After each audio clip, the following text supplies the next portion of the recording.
A casa era tão assombrada que precisou ser demolida por ser uma ameaça a qualquer pessoa que morasse ali.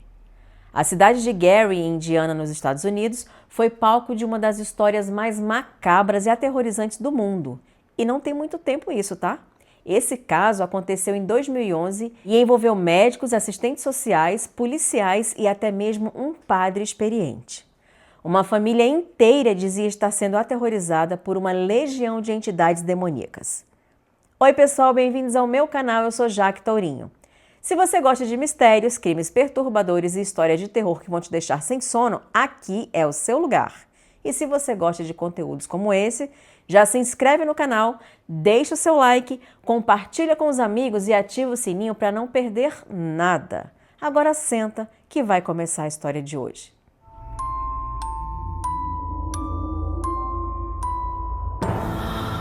Em novembro de 2011, Latoya Ammon se mudou para uma casa alugada na Caroline Street, número 3860, junto com a sua mãe, Rosa Campbell, e seus 3 filhos de 12, 9 e 7 anos. A casa era simples, mas parecia perfeita para recomeçar. Mal sabia a família que eles estavam entrando em um verdadeiro pesadelo. A casa era uma construção simples, típica das zonas suburbanas americanas, de aspecto modesto, como muitas casas de aluguel popular da região. E, claro, a casa tinha um porão. Gente, porão já é sinônimo de assombração, né? A fachada era de madeira pintada de branco, já meio desgastada, com uma varanda frontal coberta. A casa tinha uma sala de estar que dava acesso aos corredores, 3 quartos, uma cozinha, um banheiro pequeno em um dos corredores e o bendito porão com uma escada de madeira mal iluminada. Logo após a mudança, alguns objetos da família começaram a desaparecer. Sumia de um lugar e aparecia no outro, e isso causou ali um pouco de atrito entre eles. Um começou a acusar o outro de ter pegado tal objeto, enfim. Isso é normal em qualquer família, né, gente? Ainda mais tendo irmãos envolvidos. Outra coisa muito intrigante foi que na varanda da casa começou a juntar um mosqueiro imenso. E o mais bizarro é que era inverno. E no frio que estava fazendo não era nada comum aparecer moscas. Além disso, a Rosa e a Latoya matavam as moscas e limpavam tudo. Porém, elas voltavam em grande quantidade. Os acontecimentos foram piorando e a família começou a ouvir barulhos vindos do porão. Passos, som de portas abrindo e fechando sozinhas. Às vezes, parecia que alguém estava batendo no teto do porão. Algumas vezes, barulhos de passos que subiam lentamente as escadas, como se alguém ou algo estivesse vindo em direção à parte principal da casa. Esses passos eram pesados e lentos, como se uma pessoa bem grande estivesse subindo degrau por degrau, bem devagar. Em diversas ocasiões, as portas do porão rangiam e se abriam sozinhas logo após esses sons. Rosa, a avó das crianças, trancava a porta na esperança de que os barulhos parassem, mas de nada adiantava. Isso acontecia com mais frequência durante a noite e deixava as crianças tão aterrorizadas que ninguém queria sair dos quartos. Certa noite, a Rosa acordou e viu uma figura escura andando pela sala. A intensidade dos acontecimentos ia aumentando, como se a casa estivesse despertando. As crianças começaram a mudar de comportamento, ficando mais agressivas e rebeldes. O filho mais novo, de 7 anos, começou a falar com um menino invisível. Ele dizia que era um amigo com quem conversava e brincava. Inicialmente, a Latoya pensou que fosse apenas um amigo imaginário, o que é bem comum em crianças pequenas.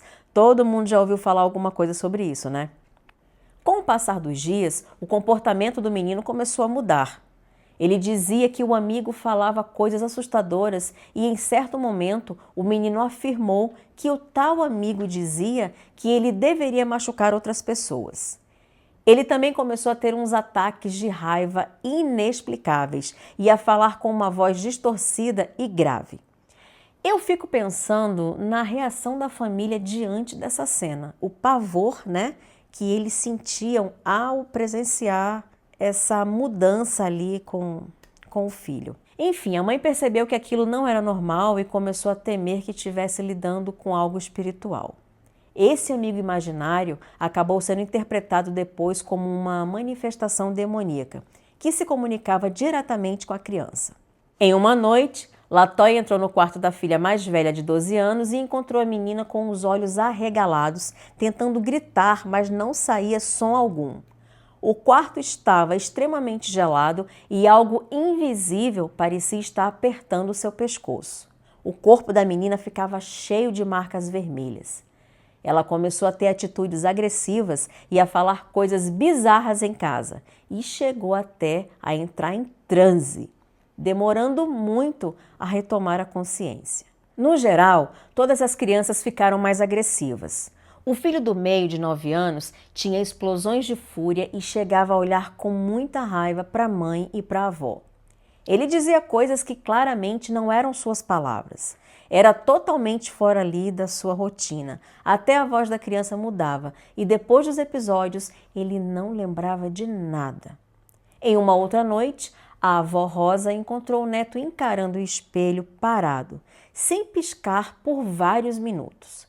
Ele dizia estar ouvindo vozes que mandavam ele fazer coisas ruins, até que a LaToya presenciou uma cena horrível. O filho com os olhos virados para cima em transe.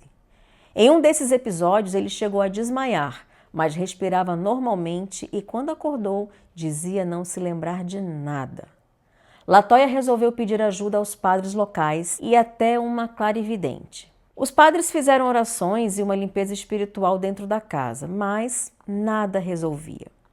Com todos os acontecimentos, LaToya levou os filhos para o hospital St. Joseph e disse que eles estavam desmaiando, rosnando e agindo de forma violenta.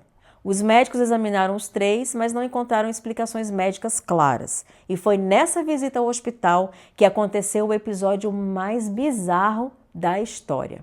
O filho de 9 anos, de repente, virou os olhos para trás de uma maneira que dava para ver só a parte branca do olho. Então ele começou a rosnar, mostrava os dentes como um animal acuado e sua voz estava irreconhecível. Rosa, a avó, então agarrou o menino pelos braços e começou a repetir: "Você está fora de si. Esse não é você." Ela continuou ali segurando e então o menino começou a andar para trás e subiu na parede de costas com os pés. Ele estava andando na parede enquanto a avó segurava seus braços. Gente, ele tinha só 9 anos e conseguiu, apenas com o apoio da avó, andar numa parede a 90 graus do chão e ele subiu alto até o final, perto do teto. Depois ele pulou e caiu em pé do outro lado da avó. Nesse momento, a psicóloga saiu da sala correndo para chamar um médico. O médico, sem saber ou sem ter muito o que fazer, perguntou para o menino se ele poderia fazer aquilo de novo. E o garoto, que naquele momento parecia normal, estava sentado ao lado da avó e só respondeu: "Fazer o quê? Eu não fiz nada." A assistente social Valerie Washington escreveu um relatório oficial afirmando que viu o garoto caminhar pela parede. Esse fato também consta no boletim policial da investigação do caso. Sim, gente, esse caso passou por uma investigação policial. Como as crianças estavam machucadas e aparentemente com problemas psicológicos ou psiquiátricos, e isso também estava afetando a vida delas na escola, a polícia, junto com a assistência social, foram checar se eles sofriam algum tipo de abuso em casa. Para você ter uma ideia de como era a situação, as crianças chegaram a ser afastadas da mãe. Logo após o incidente do hospital, o Departamento de Serviços Infantis do estado de Indiana determinou que as 3 crianças fossem retiradas da custódia de LaToya. A justificativa era a possibilidade de negligência ou abuso, já que os filhos estavam apresentando comportamentos considerados anormais e perigosos, e não havia nenhuma explicação médica clara. As autoridades não sabiam se a mãe estava influenciando as crianças, se acreditava mesmo no que dizia ou se algo mais grave estava acontecendo. Só que mesmo separados, os fenômenos não pararam. As crianças estavam separadas em lares adotivos, bem longe uma das outras, longe também da mãe e da avó. E mesmo assim, coisas estranhas continuavam acontecendo. Mas o Estado achava que tudo era psicológico e, por isso, exigiu que a LaToya fizesse terapia, avaliação psiquiátrica e que parasse de falar de demônios perto dos filhos. Os médicos do hospital orientaram a LaToya a buscar ajuda espiritual e ela procurou o padre Michael Maginot, da igreja St. Stephen Mártir. O padre Michael entrevistou a família e fez uma série de visitas à casa. Ele sentiu uma sensação de opressão na casa e um ar frio, mesmo com os aquecedores ligados. Essa mudança brusca na temperatura fazia o ambiente parecer saturado por uma energia negativa. O padre Michael afirmou que viu móveis e pequenos objetos sutilmente saindo do lugar, como se uma força invisível estivesse empurrando.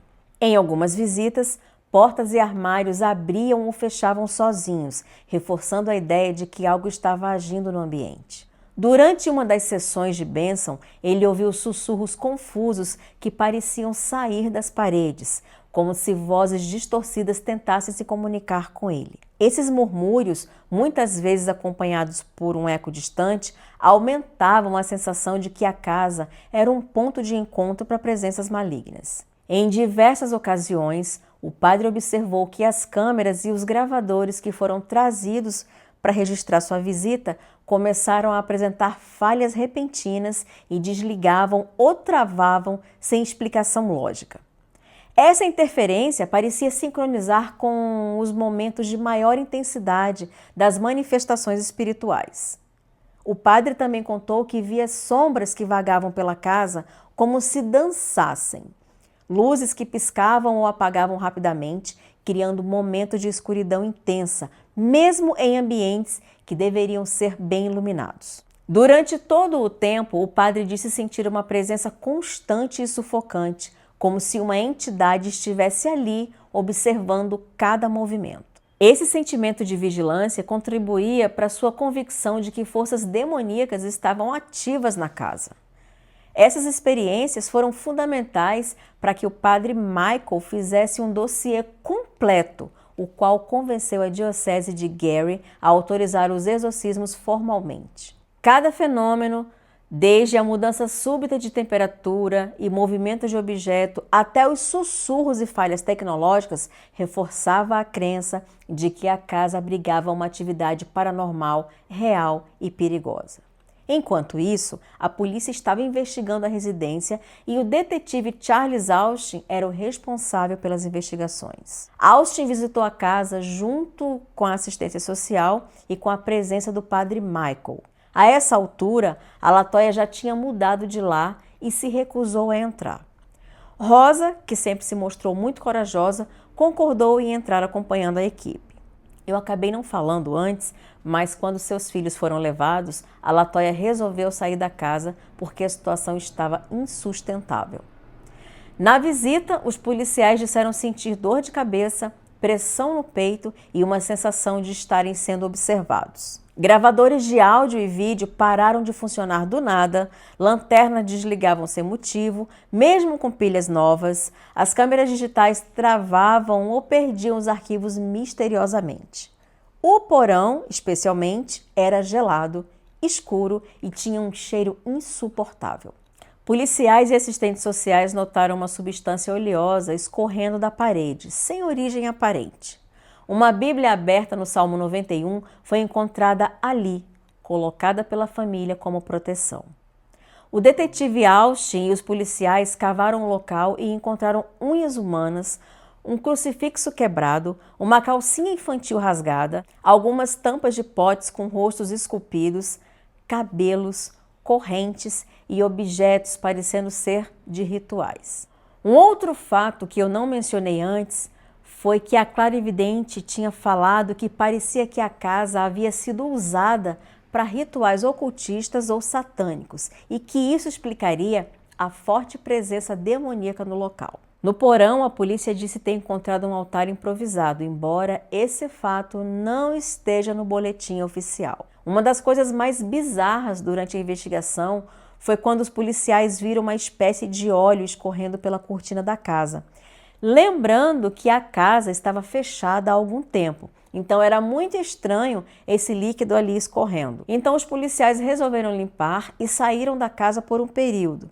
E quando voltaram, a gosma estava lá, escorrendo de novo, sem explicação alguma e não vinha de lugar nenhum.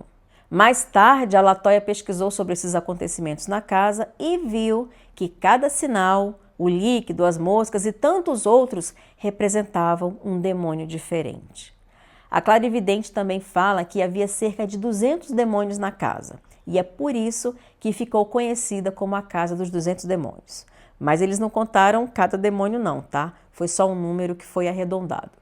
Bom, voltando para o padre Michael. Como eu falei, ele conseguiu as autorizações para realizar os exorcismos e o primeiro foi feito com Latoya na sala da igreja de St. Stephen Mart. Junto com o padre haviam 2 assistentes. Logo que o padre começou as orações, a Latoya fechou os olhos e começou a tremer. Seus lábios se moviam sozinhos, uma voz gutural, mas ainda era dela, rosna palavras sem sentidos. As luzes piscavam brevemente. E o padre continuou o ritual borrifando água benta. Latoya começou a gritar e a se contorcer violentamente. Ela tentou sair da cadeira, mas 2 pessoas a seguraram. Quando ela ouviu o nome de Cristo, ela cuspiu alguma coisa escura e o seu corpo exalou um cheiro sulfuroso, como um cheiro de carne queimada. O padre Magnó disse depois: naquele momento, não era só ela. Ela sentia que havia algo tentando me intimidar e falava através dela. Após cerca de 1 hora de exorcismo, a Latoya desmaiou. O padre encerrou a sessão exausto e suando frio. O primeiro exorcismo não havia sido o suficiente. Algumas semanas depois, no mesmo local, foi feita uma segunda sessão de exorcismo e dessa vez o ritual durou cerca de 2 horas. Na sessão, a temperatura da sala caiu drasticamente, uma vela apagou sozinha no meio da oração, a Latoya entrou em transe profundo e começou a rir com uma voz que não era a dela, grave, masculina e ameaçadora. Quando o padre tentou tocar sua testa com a cruz, ela gritou tão alto que uma das janelas da sala trincou. Padre Magnó disse depois que sentiu uma resistência demoníaca ativa, algo que ele nunca havia experimentado antes. Esse segundo exorcismo quebrou parte da resistência, porém o espírito ainda permanecia por ali. Então foi feito um terceiro ritual, dessa vez em latim. Os 2 primeiros foram em inglês. Esse foi o exorcismo mais intenso e perigoso dos 3. O padre optou por usar o ritual antigo em latim, que, segundo a tradição da igreja, é mais direto, severo e poderoso. Logo no início, a Latoya começou a falar frases desconexas em latim e aramaico, línguas que ela nunca havia estudado. Seu rosto ficava contraído, seus olhos reviravam e ela gritava quando a cruz tocava sua pele. O som de batidas surdas foi ouvido na parede, como se algo batesse do lado de fora, mas o local estava totalmente isolado. Ela vomitou uma substância escura, parecida com borra de café, e sua voz mudou novamente. Ela disse: "Você não pode tirá-lo daqui. Ele é dela agora." Nos minutos finais, durante a invocação de São Miguel Arcanjo, Latoya caiu de joelhos e soluçou. Tudo ficou em silêncio. A sala pareceu esvaziar de energia. O ar voltou ao normal e o cheiro de enxofre se dissipou. O exorcismo havia acabado e com ele as manifestações. Após o terceiro ritual, Latoya enfim relatou paz pela primeira vez em meses. Os filhos, que ainda estavam sob custódia temporária, não demonstraram mais comportamentos anormais e pouco tempo depois ela recuperou a guarda das crianças. A família se mudou de Gary para outra cidade e nunca mais relatou incidentes demoníacos. Padre Magnó disse que aquele caso mudou sua vida. Foi o primeiro e único exorcismo que ele realizou e ele acredita que enfrentou forças demoníacas reais e extremamente perigosas. As crianças também passaram por rituais religiosos, mas não exorcismos completos, como o da mãe. A Igreja Católica não autorizou exorcismos formais neles, por serem menores de idade e por não haver, segundo a diocese, comprovação clara de possessão contínua nas crianças. No entanto, rituais de libertação e orações de proteção foram realizados, principalmente após os episódios mais extremos. Esse caso é muito relevante, porque teve muita gente envolvida, psicólogos, padres, médicos e até policiais. E nos boletins da polícia constam todos os acontecimentos que eles presenciaram, que foram muitos. Inclusive, diversos boletins são públicos. Eles estão registrados no condado de Lake e foram acessados por repórteres investigativos. Como eu falei no início do vídeo, a casa foi demolida. Zach Bagans, um investigador paranormal muito conhecido e apresentador do programa Ghost Adventures do Travel Channel, comprou a casa em 2013 por $35 mil. Ele fez um documentário sobre a casa e chegou inclusive a morar lá. Até que em 2016 ele resolveu demolir a casa sem avisar ou divulgar ao público, simplesmente mandou demolir. Mais tarde ele declarou que aquilo era um portal e ele não queria correr o risco de que mais alguém sofresse o que aquelas pessoas sofreram. Em 2018 ele lançou o documentário Demon House, apresentando tudo o que foi filmado antes da demolição. Hoje o terreno está vazio. Nada mais foi construído ali. Me contem aqui se já conheciam esse caso horripilante. E não esquece de se inscrever aqui no canal e ativar as notificações, porque assim você não perde os próximos vídeos e ainda vai me ajudar bastante na divulgação do conteúdo. E já me segue também nas outras redes que eu vou deixar aqui para vocês. Até o próximo vídeo.